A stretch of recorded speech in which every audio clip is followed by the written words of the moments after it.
తెలంగాణ రాష్ట్రంలో బీసీల రిజర్వేషన్ల అంశం అనేది చాలా పెద్ద ఎత్తున చర్చ జరుగుతోంది. దానిపైన చాలా పెద్ద ఉద్యమాలు జరుగుతున్నాయి. సో బీసీలకు సంబంధించినటువంటి 42% రిజర్వేషన్ ను ఈరోజు పెద్ద ఎత్తున అడ్డుకోవడానికి చాలా మంది శక్తులు కూడా పనిచేసినాయి. సో ముఖ్యమంత్రి రేవంత్ రెడ్డి నుంచి మొదలు పెట్టుకొని సో ఇక్కడ ఉన్నటువంటి అగ్రవర్ణాలందరూ కూడా చాలా పెద్ద ఎత్తున అడ్డుకున్నటువంటి విషయం మనందరం కూడా గమనించాం. బీసీలకు అర్థమైపోయింది. సో ఎవరు దొంగలు ఎవరు దొరలు మన శత్రువులు ఎవరో బీసీలు ఆల్రెడీ తెలుసుకున్నారు. సో ఇప్పుడు రీసెంట్గా జరిగినటువంటి పరిణామాలు మనం చూస్తాం. ఏది గత 6-8 నెలల కాలంలో సర్పంచ్ ఎన్నికలకు ముందు కాంగ్రెస్ పార్టీ ప్రభుత్వం ఆర్డినెన్స్ జారీ చేసింది, 2 బిల్లులు పెట్టింది, తర్వాత ఇంకో జీవో కూడా విడుదల చేసింది. సో అవన్నీ కూడా కొట్టుడు పోయినాయి. సో జీవోను సవాల్ చేస్తూ కొంతమంది అగ్రవర్ణ శక్తులు హైకోర్టు కూడా వెళ్ళిరు. అక్కడ ఏ విధంగా మన రిజర్వేషన్ అడ్డుకుంటారో మనందరం కూడా గమనించాం. దానిలో ప్రముఖంగా వినిపించే పేరేంది? బుట్టెంగారి మాధవరెడ్డి అనేటువంటి పేరు ప్రముఖంగా వినిపిస్తుంది. సో ఇప్పుడు ఆయన వెనుక ఎవరున్నారు? బీసీ రిజర్వేషన్ అడ్డుకోవడానికి ఆయనకు సహాయం చేస్తున్న ఎవరు అని చెప్పేసి సోషల్ మీడియాలో చాలా పెద్ద ఎత్తున చర్చ జరిగింది. బీఆర్ఎస్ పార్టీ ఉన్నదా, కాంగ్రెస్ పార్టీ ఉన్నదా, లేదు బీజేపీ ఉన్నదా అనేటువంటి ప్రధానమైనటువంటి చర్చ బలంగా జరిగింది. సో ఇప్పుడు బుట్టెంగారి మాధవరెడ్డి వెనకాల ఎవరున్నారు ఏంటి అనేది ఒక్కసారి మనం చూద్దాం. ఎందుకంటే ఇప్పుడు బీసీలను రిజర్వేషన్ అడ్డుకోవడమే కాకుండా బీసీలను చాలా రకాలుగా కించపరిచినటువంటి సందర్భాలు కూడా ఉన్నాయి. మనం అందరూ కూడా చూసినాం అవి. సో ఎంత దారుణంగా అంటే ఒక ఫ్యూడలిక్ మనస్తత్వంతో ఆయన చేసినట్టు కామెంట్స్ కూడా ఈరోజు బీసీలందరూ కూడా గమనిస్తూ ఉన్నారు.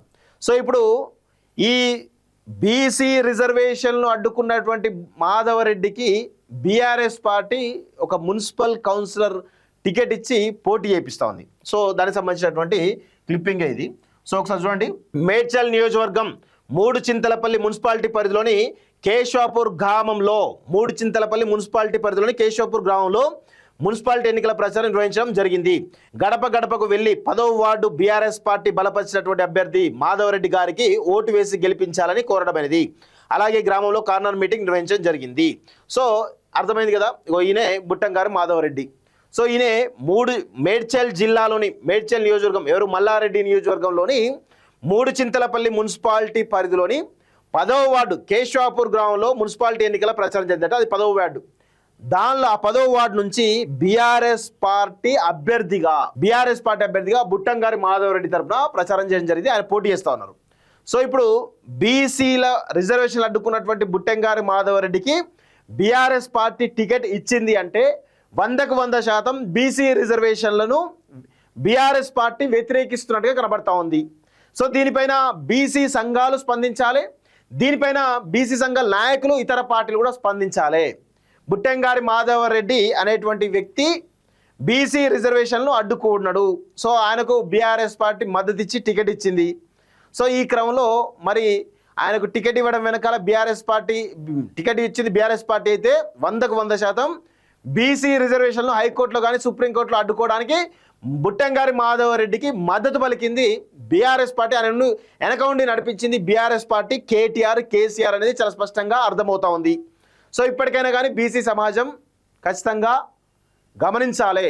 ఎవరు మనకు శత్రువులు, ఎవరు మనల్ని దొంగ దెబ్బతిస్తున్నారు, వారి వెనకాల ఎవరు తెర వెనక ఉండి ఎవరు నడిపిస్తున్నారో తెలుసుకోవాల్సిన అవసరం అవుతుంది. ఇది బట్టబయలైంది. ఇప్పుడు ఈ ఎన్నికల టైంలో ఇది బట్టబయలైంది. సో ఇప్పటికైనా బీసీ సమాజం ఖచ్చితంగా జాజు శ్రీనివాస్ గౌడ్ కానీ, దాసు సురేష్ కానీ, లేకపోతే ఆర్ కృష్ణయ్య కానీ, బీసీ సంఘాల నాయకులు అందరూ కూడా ఆ యొక్క వార్డుకు వెళ్ళి అక్కడ ఎవరైతే ప్రత్యర్థులరో వాళ్ళను ఎంచుకొని ప్రచారం చేయాల్సిందిగా మేము కోరుతా ఉన్నాం. సో బుట్టంగారి మాధవరెడ్డిని ఓడించే విధంగా మీరు ప్లాన్ చేయమని చెప్పేసి కూడా ఈరోజు మేము కోరుతా ఉన్నాం. సో ఖచ్చితంగా బీసీలందరూ కూడా ఆ దిశగా ప్రయత్నం చేయాలని చెప్పేసి కూడా ఈరోజు మేము కోరుతా ఉన్నాం. సో ఇది బీఆర్ఎస్ పార్టీ బీసీ రిజర్వేషన్ అడ్డుకున్నటువంటి మాధవరెడ్డికి బీఆర్ఎస్ పార్టీ మున్సిపల్ కౌన్సిలర్గా టికెట్ ఇచ్చి అవకాశం ఇస్తుంది అంటే ఏ విధంగా ఉందో అర్థం చేసుకోవాల్సిన అవసరం అయితే ఉంది. చూస్తుండండి కాలేజ్ టీవీ. Thank you.